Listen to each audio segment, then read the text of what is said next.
Oh, hi there. I didn't see you. We're just out here. It's a beautiful day at the end of March, and we're tapping some birch trees. So why don't you come along with me? I'll show you how we do it. So this is Mike out at Half Hippie Acres, and like I say, today we're tapping some birch trees for the sap. These are the little plugs that I made on my lathe. Super simple. It's just a little cone with kind of a notch in the top to hold on to our little bucket. What I'm using for buckets are just these plastic containers that got really cheap with the lid that comes off, and just blow a hole in the side of it for the tap. Traditionally you use just buckets, straight up open buckets, but I like this method because it keeps anything from falling, you know, from the trees or out of birds or whatever into your sap. So I like the closed method. Here's one of our trees. It's a big mature birch. You don't want to tap any little guys, anything, you know, 4 inches or 5 inches around or smaller. You want to go with something big and mature and healthy, so you're not starving it of any of its growth. This is a 7/8 bit, just because it happens to be what works for the size of tap I made. And when you tap them, you want to go in upwards at an angle, not straight in, but up a little bit. And you drive in about inch and a half.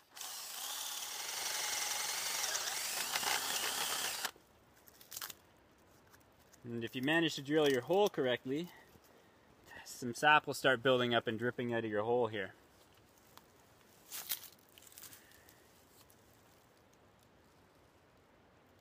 Yeah, I can see it running now.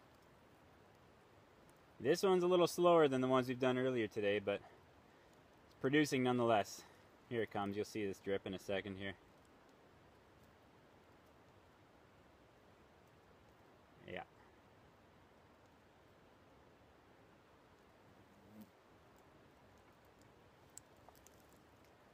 Tastes like it's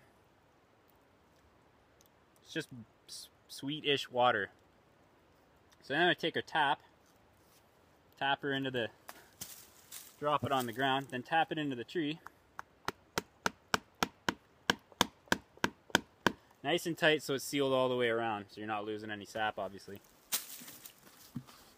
Like I say, this one's a little slower than some of the other taps. First one I did today, it just started pouring out of here right away. It was really good. But the sap will build up inside of there and then start dripping out of the little hole that's drilled all the way through the tap. So I lock my bucket on it, and away we go.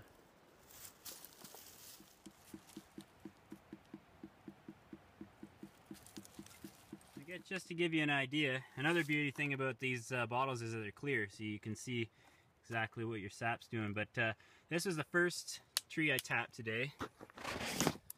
Sorry, this is the first tree I tapped today, and it is one of the ones that's going a little bit quicker, pretty steady flow there. But I tapped this one first. I tapped 9 more after it, and half an hour probably, and we're up to, what's it say? 2 cups. It's even got a measurement on the side. So 2 cups in half an hour is pretty good. Like I say, this one's flowing definitely faster than the neighbor right beside it, but I don't know. It's not bad. It's better than no cups. So there you have it, tapping birch trees. Exceedingly simple, really easy to do. It's not a bad way to spend an hour on a nice sunny afternoon. Probably took me half an hour, tap 10 trees. I'll go back and check them before I leave later this afternoon, and I've got one of those big water jugs for camping. I'll fill that up with it, and then come back in the morning and keep checking almost daily if I can. See how we do. Birch trees are a little beacon of health in the forest. They're where chaga grows, which is super good for you.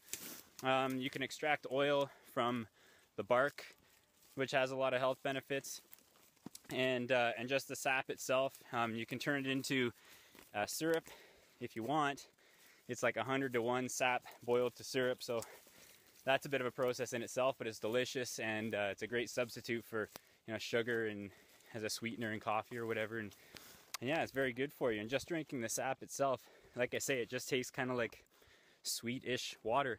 So easy to drink, easy to mix in with juice or whatever, and yeah, it's just you're doing yourself a favor. So why not? It's free. Also, there's a tendency to want to just like find one good tree that flows really well and tap it like a half a dozen times. It's not recommended. I've seen people tap their trees twice. I just did one tap per tree today just because we've got a lot of them. I think you can do them twice and it'd be fine, but you know, if you get into 4 or 5 taps, I think you just start doing a lot of damage to the tree. And then once you're done, if you pull the taps, or even if you drill a hole and it's not producing, plug it.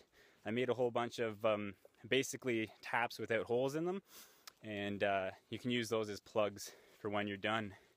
Just to do the tree a bit of a favor, give something back. Hey, Jesse here, aka Dirty Dingus McGee. Just tapping into some birch trees early this spring.